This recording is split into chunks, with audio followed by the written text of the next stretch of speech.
played a historical figure. Do you want to do any background work on it, or is it just coming fresh from who this character is?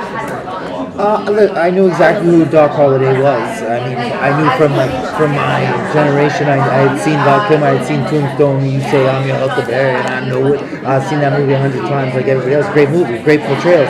The Dennis Quaid one also in Wyatt Earp movie. I'd seen that 100 times too. I've always been drawn to it. I've always been drawn towards westerns. I've always been into comic books.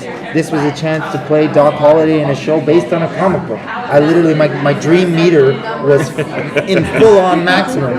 And I remember right before I went into the test, just giving myself that pep talk of like, it was, I wanted it so bad, but at the same time, I know that if you think that, and I was just like, just enjoy this moment and just play Doc. Just, he's in there, your Doc, not the other Docs. Your guy is there. Just go in there and do Doc and see what happens. And Melanie was there, and we had a thing right away. Yeah. And the rest is there, and I'm a happy little guy. That's it.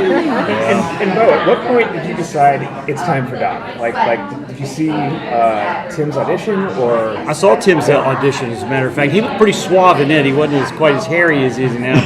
But we did. We saw it, and my wife and I sat there and watched it and go, man, this is the guy. Because we saw the chemistry between him and Melanie, too.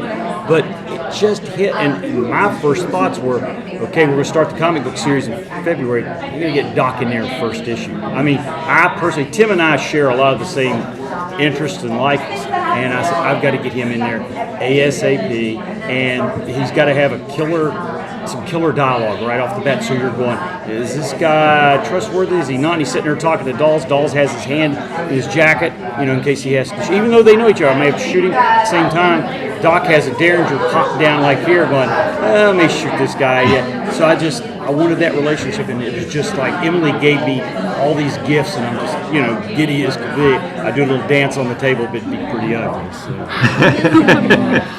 Doc went from looking out for himself to caring for the Earp girls. Mm-hmm. Why did that change for Doc? Well, that's just the journey. Emily Andrews writes these characters that are they're not one way, you know what I mean? And a lot of the way that I played, because I didn't know anything. It's not like we got a Bible of where we were going. I got a script to script, and oh my goodness.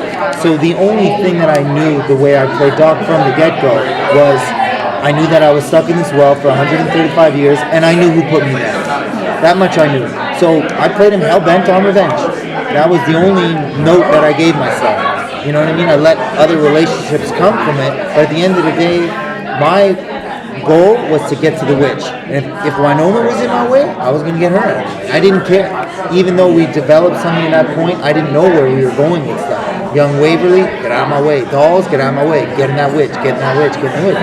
And then we ended up getting the witch. So then what do you do? And he's like, I'm done. I did what I came to do. And that's how it was as an actor. Like, Doc got to where he was going, but of course what happens, she's so good, she is good, that car turns around. And, so now we'll see what's going to happen. I've always kind of wondered on that, was that like a scripting trapdoor in case you really stunk and they wanted to just exactly get me out of there? Yeah. Well, to see, I'm still worried about the finale, right? Because the gun's pointed at two people. One of them is Winona Earp, the star of the show. The other one's me. So, I don't think it's going to be hard taking that bullet. But we'll see what happens. Yeah. If we get a second season. If we get a second season, yeah. We'll see what happens. I brought a ball-peen hammer, and I knew there was going to be a sci-fi party. I knew the executives would be there, so I'm not above using it.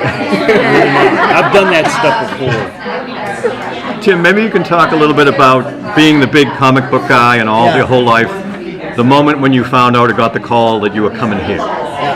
This is what I was saying. I had almost come out here a couple times. I had been to cons, the ones in Canada before, you know what I mean? I'm the guy with the backpack doing cons. Yep. So this was the dream for me. I had seen myself on TV and already, if you know me, I've over-exceeded anybody's expectations of me by a long shot a long time ago. You know what I mean? So being on TV already was like, oh my God, I was on TV, it's such a cool feeling. But being a part of the comic book thing, the first time I saw the Doc and it's like, I can't explain the feeling. You have to be into comics to know it. It's like just another level of happiness you don't think you can experience as a person, and then you're there, and then to get to come to Comic-Con on a show based on a comic book and sit with the guy who created it and talk to comic book people, it's the best feeling in the world. So how did that, when you first saw Reel from Winona, the show, what was your reaction? I looked at my wife and I said, Beth, it's real. I mean, even though we'd been to Canada on the set and stuff, I just looked at her and said, it's real. And a lot of guys would have said, it's real when the check's in the bank and it clears. No, it was real when I saw it on my own television, in my own home. And everybody kept saying we're going to have a watch party and all this stuff. And I told my wife, I said, I don't want to be a part of any of that. I said, and it sounds awful, not want to be a part of friends, family in the area. I wanted to watch it at home on the couch with my wife and my dog and just see it, and it was, I would say I got a little misty, but then that would be unmanly and against my reputation. But I did. And I would say I would do the show for free, but I'm not. Don't say Other that. people Don't say that. that. Including your wife.